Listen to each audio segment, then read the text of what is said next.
All right, I only made one video yesterday, and I'm doing a little catch-up. This particular video is George Stephanopoulos' interview with Donald Trump. Donald Trump did nothing but lie throughout the entire interview.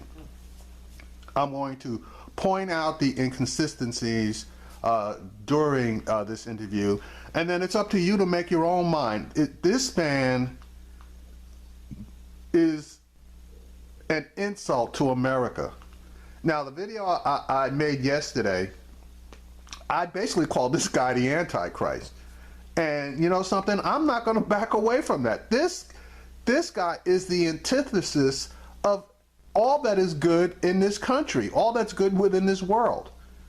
So anyway, here's the interview, and as I stated, I'm going to point out the inconsistencies, and then at the end, you know, it's up to you to make your own decision on where you stand with this guy. As you may have seen from your morning papers, our exclusive interview with Donald Trump is already generating headlines and controversy all over the world. Especially Mr. Trump's first response to the Khan family, Gold Star parents of fallen soldier Humayun Khan. Watch the whole exchange. Form your own judgments. I met up with Mr. Trump Friday afternoon in Colorado Springs, and he began the interview exuberant from his Thursday night ratings win over Hillary Clinton. Let's talk about the Democratic convention. So you won the ratings war in the last night. Hillary Clinton's speech. By millions, George, by millions. A couple million, it's true. 3. Hillary Clinton's speech, 22 direct mentions of your name, 78 references, very tough, including this one hit on your temperament. A man you can bait with a tweet is not a man we can trust with nuclear weapons. She quoted Jackie Kennedy, suggesting you're a little man moved by fear and pride. She's a very dishonest person. I have one of the great temperaments. I have a winning temperament. She has a bad temperament. She's weak. Donald Trump doesn't know what temperament means, okay? He doesn't know what temperament means. He has a very weak temperament. You know, it's like the least little thing basically sets him off. An example of a person with a strong temperament, Barack Obama. You need a strong temperament, and that's all it is. I have a strong temperament. But there I are know how to win. polls do show some concern about this, that whether you can be trusted with the nuclear codes. Well, I think that's probably because Hillary, that's all they talk about is temperament. I think I have a great temperament. I beat 16 very talented people, and I've never done this before. What does that have to do with temperament? Nothing. You don't do that with a bad temperament. Yes, you can. I'm leading her in the polls, as you probably have noticed, and I think I have a great temperament. I have a temperament where I know how to win. She doesn't know how to win. She's not a winner. See, Donald Trump equates everything with winning, okay, with beating someone else. And that's his total focus in life. So he doesn't care how he does it as long as he wins. Again, that is not temperament. People can have a great temperament and lose, okay? They can lose. An example of a good temperament by someone in his own party, to be honest with you, I think Rand Paul had an excellent temperament. I think George Bush had a pretty good temperament. Okay, that's just 2 examples of people who lost that I believe their temperament is very good. They're even keel for the most part. Whether I agree or disagree with them on the issues, I believe that their temperament is good. His is the opposite. It is terrible. She doesn't know how to win. Honestly, she lies a lot, and she should tell the truth. I honestly believe if she told the truth, because she made some reference to my campaigning, I've had a flawless campaign. You'll be writing books about this campaign, and yet she's criticizing my campaign. Now, her campaign, she couldn't beat Bernie. Okay. Well, she did beat him. Well, barely. And there's questions even about that, but barely. And if you look at what's going on in terms of unity, the Bernie people are angry. They're angry. He was angry. What was amazing to me is when she was talking about Bernie last night, the camera was on him, And he was angry. It almost looks like he has buyer's remorse, like he shouldn't have made the deal. Let's talk about Russia. You made a lot of headlines with Russia this week. What exactly is your relationship with Vladimir Putin? I have no relationship with Putin. Okay, so if he has no relationship with Vladimir Putin, why was he telling the world over the past 4 or 5 years that he has a good relationship with Vladimir Putin? He even lied one time when he was on, I believe it was one of the CBS shows, 60 Minutes, or maybe it was Face the Nation, when the segments of both of them aired on the same day, but that at the time of the actual interviews, they were in 2 different cities. But now we also fall back to the Miss Universe pageant that he held in Russia, and he claimed that he met Putin several times there. So I guess hopefully George is going to cover this. No relationship with Putin. But if you have no relationship with Putin, then why did you say in 2013, I do have a relationship? In 2014, I Because spoke... he has said nice things about me over the years. I remember Oh, so he said nice things about you, so you have a relationship? That is a crock of bullshit. years ago, he said something, many years ago, he said something very nice about me. I said something good about him when Larry King was on. This was a long time ago. And I said, he is a tough cookie, or something to that effect. He said something nice about me. This has been going on. We did 60 Minutes together. By the way, not together, meaning he was probably shot in Moscow. Well, he was in and I Moscow, shot you were in New York. But that's the thing. No, just so you understand. He said very nice things about me, but I have no relationship with him. I don't. Yeah, I you never said met for him. 3 years, 13, 14, and 15, that you did have a relationship with him. No, look, what do you call a relationship? I mean, he treats me I'm with asking you. great respect. I have no... See, he's double talking here. 13, 14, and 15, words out of his own mouth were that he had a relationship with Putin. Those were not somebody else saying that's what he said. Those were the words that he used. And now he's trying to spin. He's a lying ass. relationship with Putin. I don't think I've ever met him. I never met him. I don't think I've ever... You would know it if you did. I think so. Yeah, I think so. So I don't think I've ever met him. I mean, if he's in the same room or something, but I don't think so. Never spoken to him I've on the been in phone? Moscow. I didn't meet him in Moscow. Where? Never spoken to him on the phone? I have never spoken to him on the phone. No, I've spoken when we had the Miss Universe contest a number of years ago. We had Miss Universe in Moscow, in the Moscow area. He was invited. He wanted to come. He wasn't able to come. That would have been a time when I would have met him. But I just want to clear this up because you did say on 3 different occasions. I think he's lying, to be honest with you, because having a Miss Universe pageant in Russia would be a really high-profile event. And if there's one thing that Putin knows to do is he knows to get his face out there in high-profile events. So I believe that he did meet Putin at least at that Miss Universe pageant. And it might have been cursory. Hi, how you doing? You know, thanks for having the pageant here, and going on about his business. But I think that there was some kind of a meeting, or chance meeting, let us call it, in Moscow during that Miss Universe pageant. But that's just my opinion. I have nothing to substantiate or back that up. You had a relationship with him, now you say there's not. Well, I don't know what it means by having a relationship. I mean, he was saying very good things about me, but I don't have a relationship with him. I didn't meet him. I haven't spent time with him. I didn't have dinner with him. I didn't go hiking with him. I don't know. I wouldn't know him from Adam, except I see his picture and I would know what he looks like. Vice President Biden told me this week that Vladimir Putin wants to beat Hillary. And Madeleine Albright said that your victory would be a gift to Putin. And what they're pointing to is things like your statements about conditioning our commitments to NATO allies, softening the GOP platform on Ukraine, even considering softening sanctions and recognizing Russian annexation of Crimea. They fear that that's going to hurt America and advance Russia's interests. They only fear one thing, losing the election.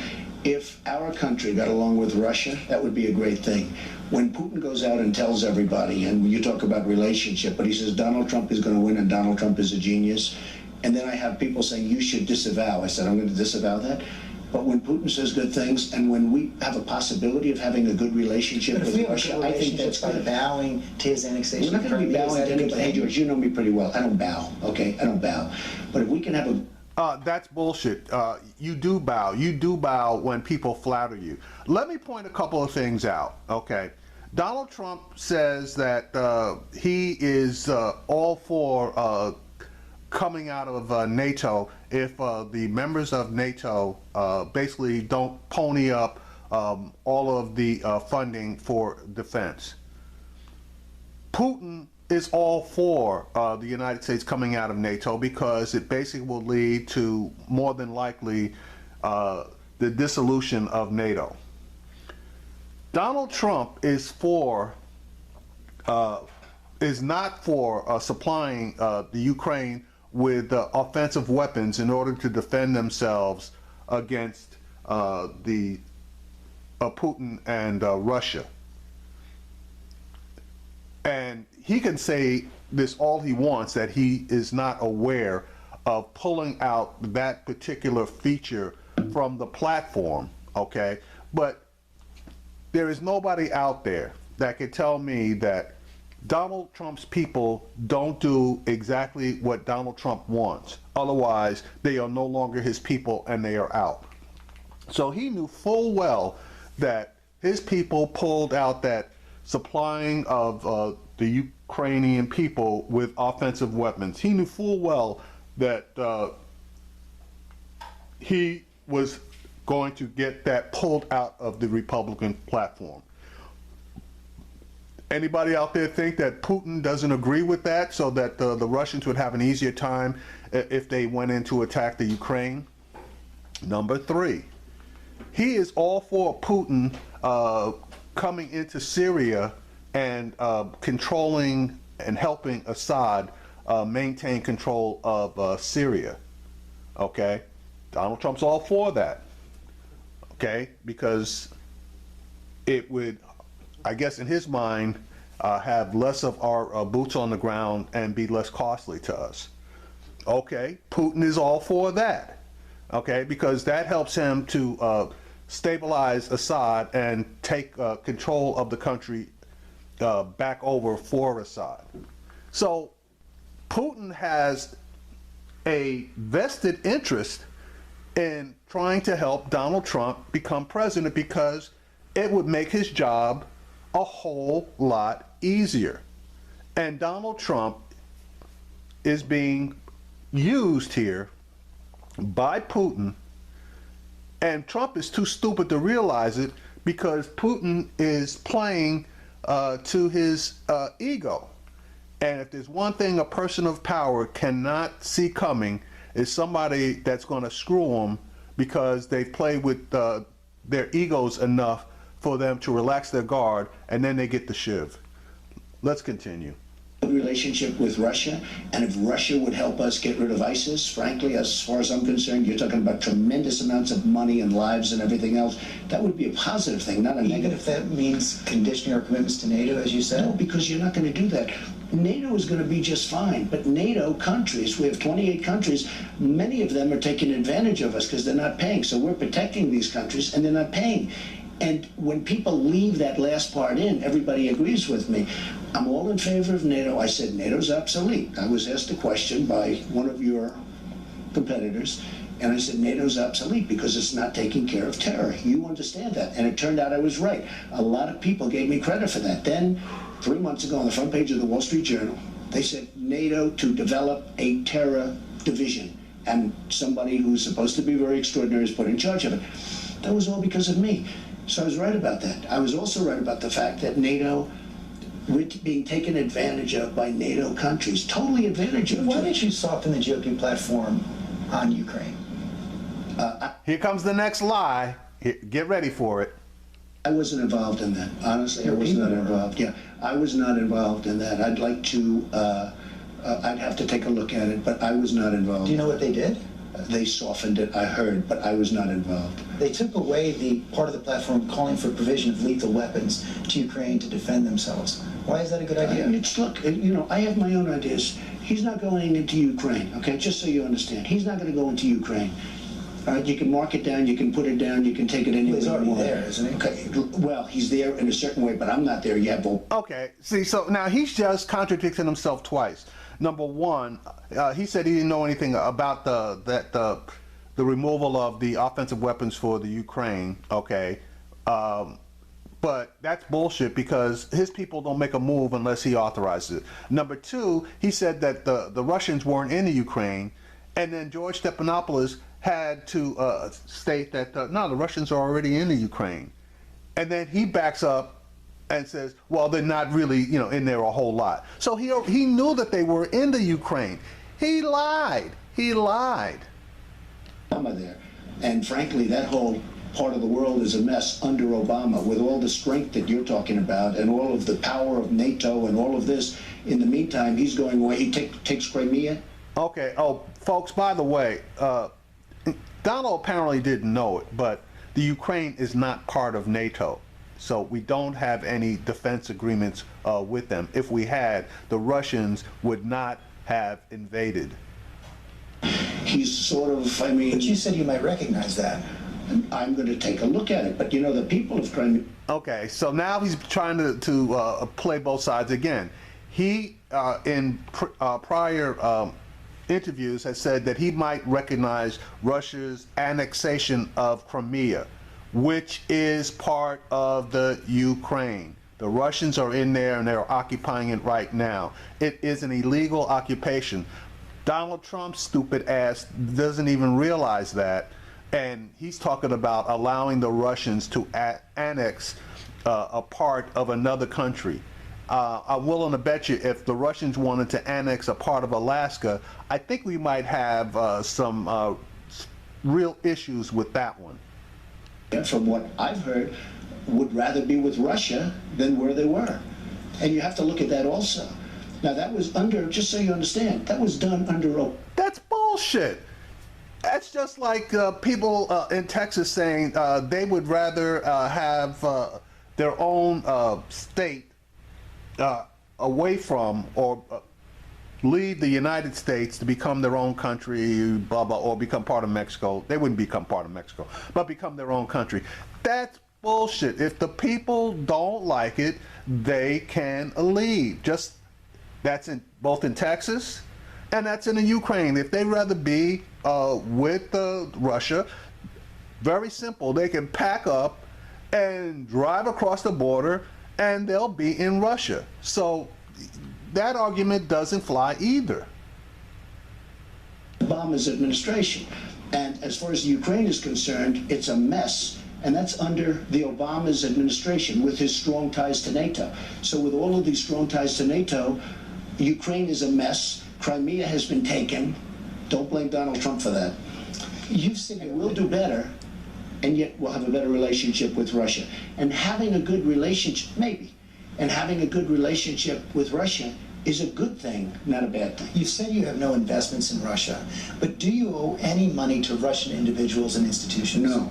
None. The primary thing I did with Russia, I bought a house in Palm Beach out of bankruptcy. It was a bankrupt, person.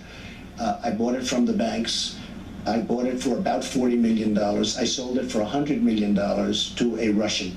That was probably 5 years ago, and that was primarily it. You partnered Now, with will I Russians on sell? Soho Grand.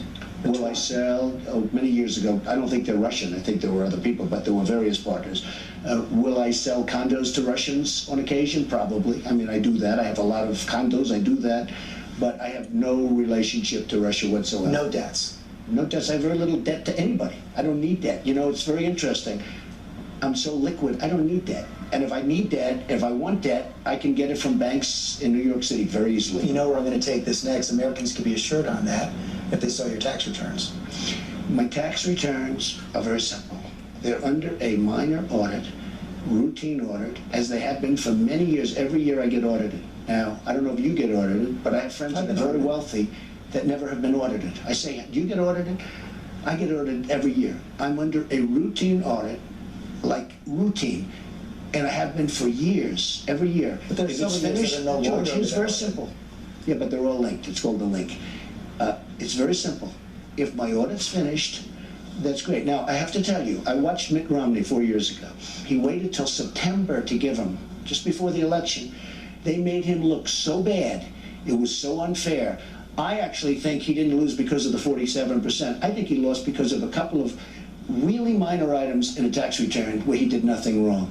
So it is unfair. But I will say, when I'm finished with the audit, I'll do it. Richard, He is never going to release those tax returns, audit or no audit. Now, let me tell you something about an audit. Particular year, they don't come back in and do a re-audit of the same year.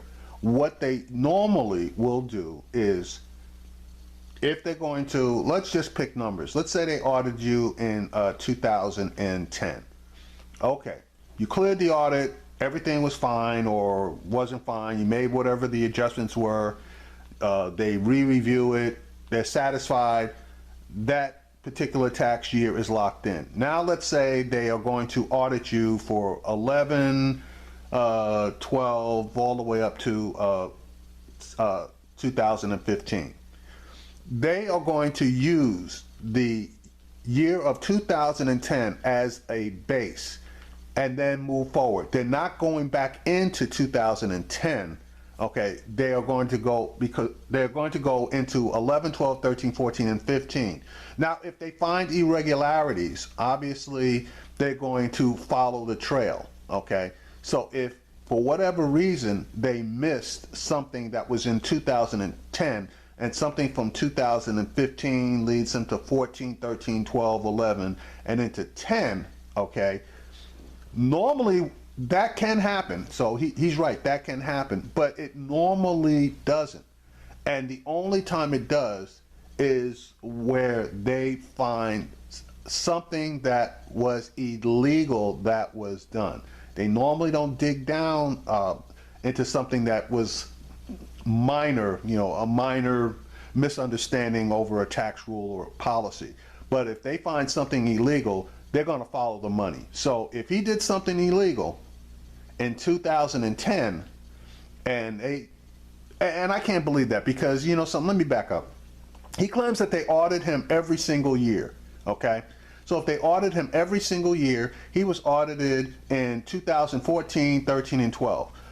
If they're auditing him right now on 2015, he, without a doubt, can release 2014, 13, and 12 because they've already cleared audit. So he's full of crap. even though his were under audit. Don't use Richard Nixon as necessarily the guide, okay? Don't use Richard Nixon, because when Richard Nixon got audited, they busted him, just like they probably should bust you. But as you claim, you've been audited every year and they haven't caught you yet. So, but it's guilt by association. I mean, you know, it's an interesting person to use, but don't use it. Mike Bloomberg, Yeah. very tough on you at the Democratic convention. Trump says he wants to run the nation like he's running his business? God help us. Called you a con man, reckless, even seemed He doesn't know me well.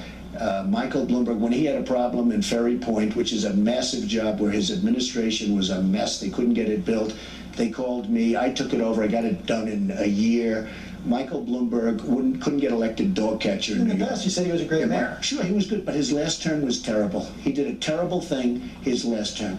And frankly, a lot of people didn't like him. He spent a fortune to get elected. He shouldn't have gone to third term. The snow removal was a disaster. He had a lot of problems. Michael Bloomberg had a big problem with Ferry Point in the Bronx. They called me. I made a deal. I took it over. I got it built. I got it open. It's open today. It's very successful. And I think, personally, I think he made a deal with Hillary where he gets a job because he'd like to. Because Michael Bloomberg's wanted to run for president for probably as long as you've known him. And guess what? He never had the guts to do it. And now I see this guy up on stage saying negative things. He knows nothing about me. He's never been to my office. I don't know him well. Play golf together. Maybe once. Here's what he hit you on in the And I speech. hit the ball a lot longer. So how can he turn around and play golf with a guy, okay, but claim really not to know him? And that, but he can recall that the specific time they played golf with the guy, that he quote unquote hit the ball a lot longer.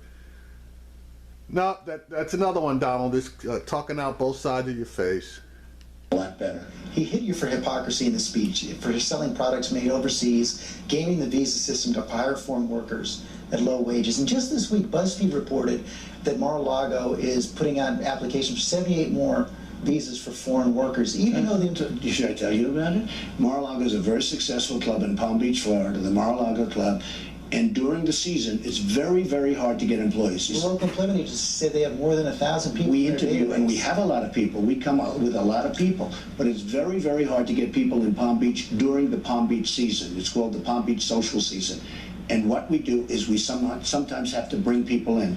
As far as product, our country doesn't make product anymore. All right, let's talk about that Palm Beach. That's bullshit. There are always people, okay, that are out of a job and are willing to work any job, okay, basically in order to bring some money in while they attempt to secure something better. So for him to say that he's got to go outside the country in order to get employees, that's a crock of bullshit. You know, you have some desperate Americans over here that would basically be more than happy to work for a minimum wage just to bring some kind of money into their households, and especially those that have been unemployed for beyond the maximum and their unemployment is run out. So there's no need for him to have to go outside of the country to get workers for his hotel resort. So he's making that shit up. Now he's going to talk about the fact that he has all of his stuff manufactured overseas, and he's going to basically try to make a claim that it's too difficult to manufacture stuff here. That's a bunch of crap too. You have other countries devalue their currencies. They make it impossible. You look at suits and ties and shirts. You look at steel. You look at so many different things. It's But one our of the country things, does make those products, but you don't. they make them in very small. 3% of our product is made in apparel, and much of the material comes from overseas. It's if you want to get a television today, I buy thousands of television sets. If I want to get a television, I would love to buy American-made televisions like they used to have, where they had GE and Sylvania and all of the different. Today it's Samsung, it's LG, it's Sony. We don't make televisions anymore. But There's so many. you're saying other American companies must come and create jobs here, but you're not willing to do it yourself. This is nothing new what you're saying. I talk about this during my speech. When I do ties, I bid them out and I go all over the place. You have companies over in different countries where they devalue their currency and they make it impossible for American companies to compete. The hat, Make America Great Again. I fought like crazy to find a company in this country that could make the hats. And I found one, and they're American made. But it's because I knew the first thing people would do is, where's the hat made? Okay, Make America Great. But it is very, very hard for our companies to compete because other countries, and it's really the countries, other countries take advantage of Here are us. the numbers on the hiring of foreign workers. Since 2010, 300 U.S. applicants down in Mar-a-Lago, 17 hired, more than 500 visa applications. Well, you know what? I don't hire the people. But if you look at all of the... Now he's going to back up and say now he doesn't hire the people. Either you're responsible or you're not. And if you had a mandate to hire American only, I'm more than sure that that mandate would be followed. But of course, just like your real estate deals, now you're going to claim that you had nothing to do with that particular process. Other places in Palm Beach, they're all doing exactly What do you the think same an thing. American- And you know why they're doing that? You know why they're doing that? Because you can't get people, George. What do you think a voter thinks when they hear you say, I can't find American workers, I can't I find think the American voter workers"? understands it because they understand. Yeah, we understand that you're full of shit and you're basically trying to undercut the American worker. Yeah, that's what we understand. That. You know, you're not reinventing the wheel here with these questions. These questions you get asked all the time. I've been asked about Mar-a-Lago. I have many other places where I don't have to do that because you have a normal season. Let's talk about debates. You can accept the recommendations of the debate commission, 3 debates, 1 VP debate. Well, I'll tell you what I don't like. It's against 2 NFL games. I got a letter from the NFL saying, Okay, here's the lie, because he never got a letter from the NFL, and the NFL came out with a statement that they never sent him a letter. So here's another lie. this is ridiculous. Why are the debates against? Because the NFL doesn't want to go against the debates because the debates are going to be pretty massive from what I understand, okay? And I don't think we should be against the NFL. I don't know how the dates were picked. I don't know why those particular. So you don't like the dates that are out there? Well, I don't like dates against, Hillary Clinton wants to be against the NFL. She does it maybe like she did with Bernie Sanders, where they were on Saturday nights when nobody's home. But they're against the NFL. I saw the dates. I think two of the three are against the NFL. So I'm not thrilled with that. But I like 3 debates. I think that's fine. I think it's enough. Somebody said 1 debate. I'd rather have 3. I think they'll be very interesting. I don't know if you saw this speech, but there was a man named Kaiser Khan speaking at the Democratic Convention last night. His son, Captain Humayun Khan, was killed serving in Iraq, and he had some very tough questions for you. Have you even read the United States Constitution? I will gladly lend you my copy. You have sacrificed nothing and no one. He said you wouldn't have even let his son in America. He doesn't know that. I saw him. He was, very emotional and probably looked like a nice guy to me. His wife, if you look. Okay, here comes the disparaging comments about his wife not being able to speak because of the Islamic faith. At his wife, she was standing there. She had nothing to say. Maybe she wasn't allowed to have anything to say. You tell me, but plenty of people have written that. She was extremely quiet, and it looked like she had nothing to say. A lot of people have said that, and personally, I watched him. I wish him the best of luck. What would you say to that, Father? Well, I'd say we've had a lot of problems with radical Islamic terrorism. That's what I'd say. We have a lot of problems where you look at San Bernardino, you look at Orlando, you look at the World Trade Center, you look at so many different things. You look at what happened to the priest over the weekend in Paris where his throat was cut, 85-year-old beloved Catholic priest. You look at what happened in Nice, France a couple of weeks ago. I'd say you got to take a look at that because something's going on and it's not good. He said you have sacrificed nothing and no one. Well, that sounds... And that is absolutely true. Let's listen to the definition of what Donald Trump believes is sacrifice. Who wrote that? Did Hillary's scriptwriters write it? Because everybody that went out there, we also had John Allen, who failed with ISIS. I mean, he was a general, General Allen. He went out and he was ranting and raving, and then I read a report. He was in there for a number of months, and he failed with ISIS. And he's telling me, You saw Hillary say last night, you don't know more than the generals. Well, I'll tell you, the generals aren't doing so well right now. Now, I have a feeling it may be Obama's fault, but if you look at ISIS, General... Okay, and the answer is yes, I don't know more than the generals, which he doesn't.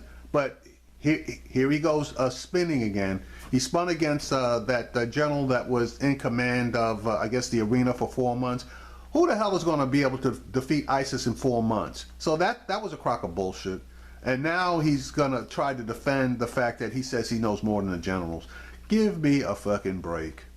MacArthur and General Patton, they're spinning in their graves. The generals certainly aren't doing very well right now. And General Allen, after I saw he was on ranting and raving about me, who we never met, I checked up.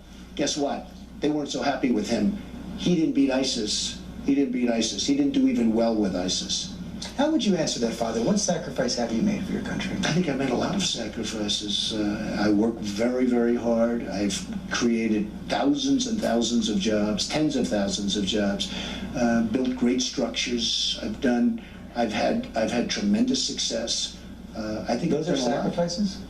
Oh, sure, I think they're sacrifices. I think when I can employ thousands and thousands of people, take care of their education, take care of so many things, even in military. I mean, I was very responsible, along with a group of people, for getting the Vietnam Memorial built in downtown Manhattan, which to this day people thank me for. I raised, and I have raised, millions of dollars for the vets. I'm helping the vets a lot. I think my popularity with the vets is through the roof, far greater than hers. She's done nothing. All she's done is tell everybody that the vets are in good shape, they're fine, and they're not fine. People are waiting in line for 7 days to see a doctor. She thinks it's fine. Has anybody heard a single sacrifice that he made to this point? If you have, please point it out to me, because I haven't. 100 days left. What's the number one thing you have to do? I think that I just want to continue to campaign the way I'm doing. I'm leaving here, I'm going to a speech. It's packed with thousands of people. They're making, in many cases, less money now, George, than they made 18 years ago. And they're working 2 jobs. They're working harder, they're older, and it's unfair. Our country's a mess, and that's why when she makes this speech, she doesn't talk about radical Islam. She doesn't talk about all of the problems that we have in this country, and even throughout the world, many of the problems she caused. I mean, she created ISIS with her stupidity and her really lack of knowledge, with her bad judgment. You know, Bert. And here it is. I thought ISIS was an offshoot of Al-Qaeda, which was created by George Bush's invasion. So if Bush hadn't invaded, they theoretically wouldn't be here. So again, how did she create ISIS? Sanders said something about Hillary Clinton that was very interesting. He said she had bad judgment. Great words. Bad judgment. You know what? She has bad judgment. She has no instinct. Final question. You worried at all that the Democratic convention is going to bounce her ahead of you in the polls? I don't know. I mean, look, I had a very big bounce. In fact, I think you even said it was one of the biggest bounces in 20 years. It's been a long time since somebody had a bounce like that. Look, I think the Republican convention was great, or I wouldn't have had the bounce that I had. As you said, I had 3 million people more than she had on the final night. She had a Thursday, I had a Thursday. She had a speech, I had a speech. I had 3 million people more than she did. And they had a lot of people. There were a lot of people. I think I had 30 million, they had 27 million. I think we're going to do very well in this election. Mr. Trump, thanks for your time. Thank you very much. All right, so, and yeah, he did have 3 million more, and I think probably a lot of people, but basically just tuned in to see how crazy his acceptance speech was going to be, and they basically got their prayer answered. But that's the interview he did with George Stephanopoulos. You make your own call on what you think about it, how truthful you think he is, how factual you think he is.